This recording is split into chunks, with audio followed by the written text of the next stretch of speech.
c'est quoi, on était top. Oh mais t'es un putain de fils de pute. Là t'arrives même pas.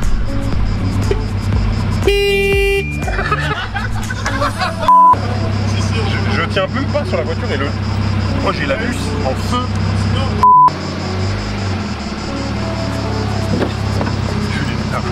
Yo les gens, c'est Phil pour Gas Guzzler. Ça fait presque 3 ans aujourd'hui que la chaîne elle existe et en fait on n'a pas fait grand chose. Vous êtes presque 50 000 sur Facebook, 3 000 sur Instagram, mais sur la chaîne il s'est rien passé. Du coup j'ai décidé de remédier à ça. À la base on était 3, maintenant je suis tout seul. Enfin il y a une bande de débiles avec nous mais... Enfin bref, on va pas s'éterniser là-dessus. Vous les verrez dans les autres vidéos et puis dans les anciennes qu'on avait un peu pu faire qui se nommaient JDM Friendships parce que c'est l'ancien nom de la page. Donc aujourd'hui on va parler de Cacahuète. Ceux qui suivent sur Insta et Facebook qu'ils la connaissent. J'avais fait un sondage sur Instagram et pour savoir si vous vouliez qu'on reprenne un peu les vidéos, etc. Et du coup, vous avez été une majorité à vouloir qu'on fasse des vidéos un peu plus lifestyle et tout ça. Du coup, c'est parti aujourd'hui. Tu fais quoi, espèce de fils de pute? Alors, c'est un des connards justement dont on parlait. Hein, Kevin? Oui.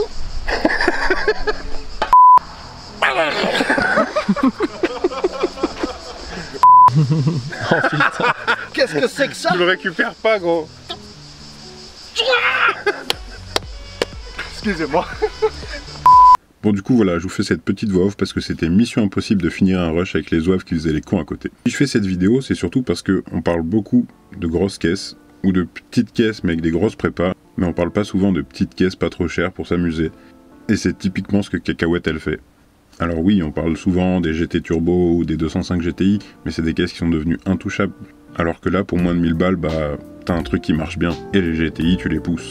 Si elle est un peu défoncée partout, c'est surtout parce que tous les propriétaires qui l'ont eu avant moi ont fait que de la glace avec ou de la neige, vu que j'habite dans la montagne, bon voilà.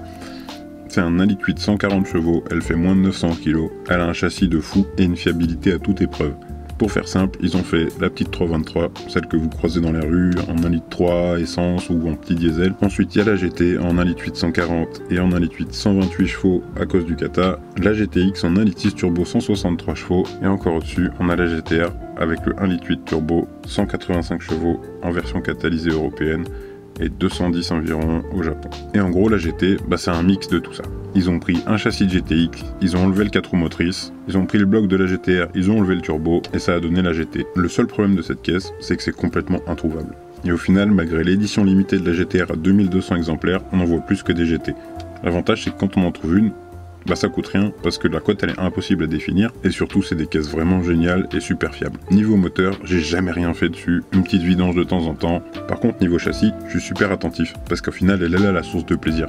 Même si de l'extérieur elle paraît défoncée, au final c'est une caisse saine. D'ailleurs, elle vient de passer au contrôle technique. T'as 140 chevaux, 850 kg, tu prends un petit col et tu t'éclates. C'est clair que tu vas pas les taper du 300 km/h avec.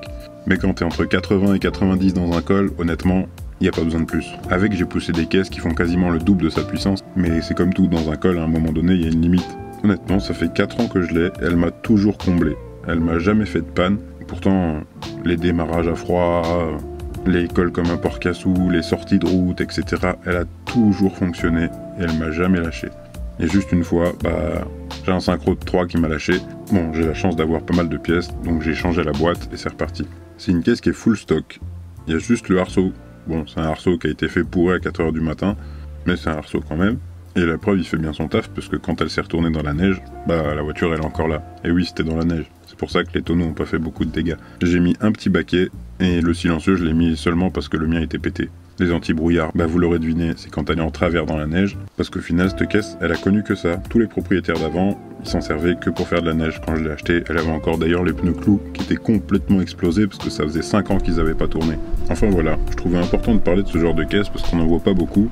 Et puis surtout, bah, elle est pas du tout clean. Et présenter une caisse pas du tout clean, bah, c'est vachement dans l'esprit de la page.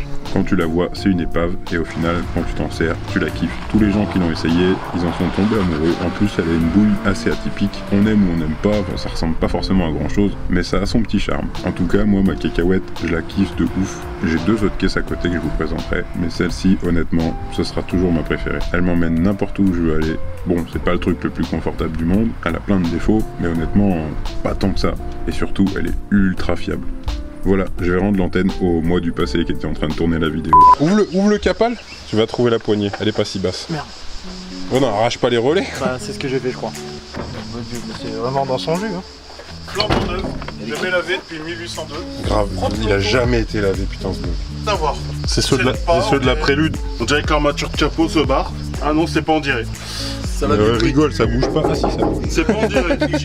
C'est à force de sauter dessus, ça. Là, ça fait monter. Ah ouais. Merde.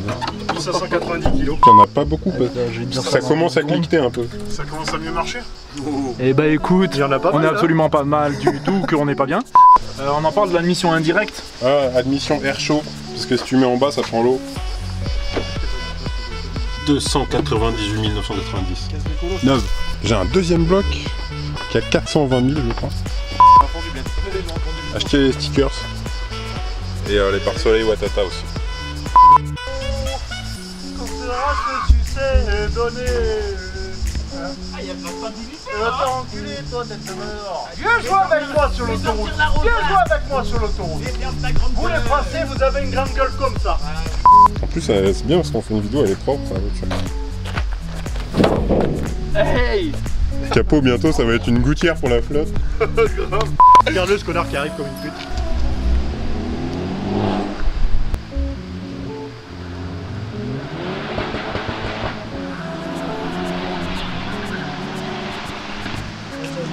Comment ça craque?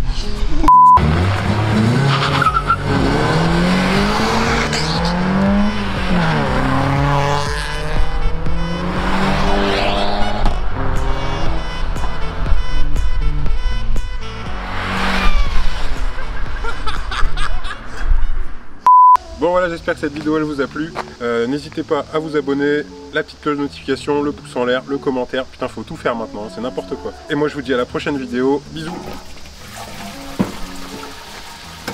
Moi, en tout cas, ça m'a plu.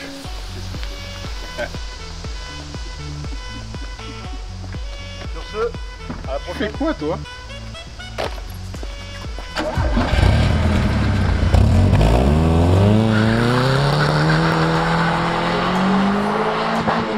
Oh le nuage.